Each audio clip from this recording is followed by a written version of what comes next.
Chcę dopowiedzieć do słów księdza rektora dwie rzeczy. Grib turpināt rektora domu. Też byłem rektorem seminarium. Bīskaps kādreiz bija Krakovā semināra rektors. Robiono takie badania wśród młodzieży we Włoszech. Itālijā jauniešu vidū tika veikts pētījums. Pytano ich, dlaczego nie poszli do seminarium. Tika uzdots jautājums, kāpēc viņi neaizgāja uz semināru.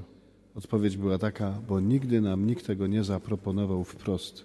Un atbilde bija tāda, ka neviens mums tieši par to nav teicis, nav mums to piedāvājis tiešā veidā. My się jeszcze odważamy mówić o tym tak ogólnie, o powołaniu, że Bóg ma jakiś plan dla naszego życia i tak Mēs tā dalej. vispārēji, protams, runāt, ka Dievam ir plāns uz mūsu dzīvi un jā, ka ir aicinājums gan uz priesterību, gan laulības dzīvi. Tā vispārēji mēs runājam. Ale bardzo rzadko mamy odwagę powiedzieć młodemu mężczyźnie, idź do seminarium.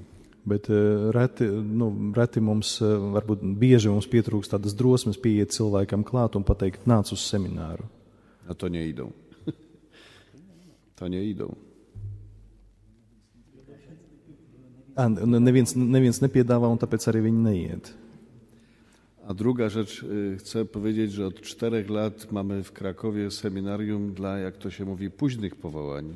Un otra lieta, ko gribēja bīskaps pateikt, ka Krakovā jau kopš 4 gadiem ir seminārs tādiem vēliem paaicinājumiem, tātad tiem, kuriem pēc 40. Jest jedno takie seminarium dla całej Polski.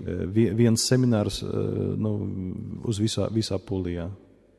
Przyjmujemy tam mężczyzn wyłącznie po 35 roku życia. Pieņem vīriešus, kuriem ir vairāk nekā 35 gadi. Najstarszy z nich w tej chwili jest na 3. roku, ma 59 lat. Visvecākajam seminārā audzēknim ir 59 gadi un viņš ir 3. kursā. Więc chcę powiedzieć, że widzę na własne oczy, że Pan powołuje nie tylko młodych. Bīskaps saka, ka pats redzu, ka Dievs aicina uz priesterību ne tikai jauniešus, tādus jaunus, kuriem 20 gadi, bet arī vecākus. Często bywam w tym seminarium i jestem pełen podziwu dla ich determinacji w pójściu za Jezusem.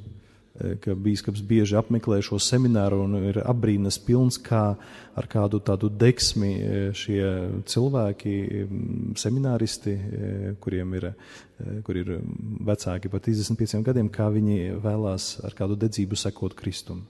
Także uważajcie. Tāpēc arī esiet uzmanīgi. Teraz błogosławieństwo. Tagad svētība. Pan z wami. Niech imię Pańskie będzie błogosławione.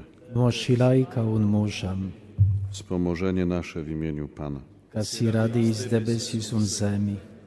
Niech was błogosławi Bóg Wszechmogący, Ojciec i Syn i Duch Święty. Dieva žēlastība, lai jūs pavada. Pateicība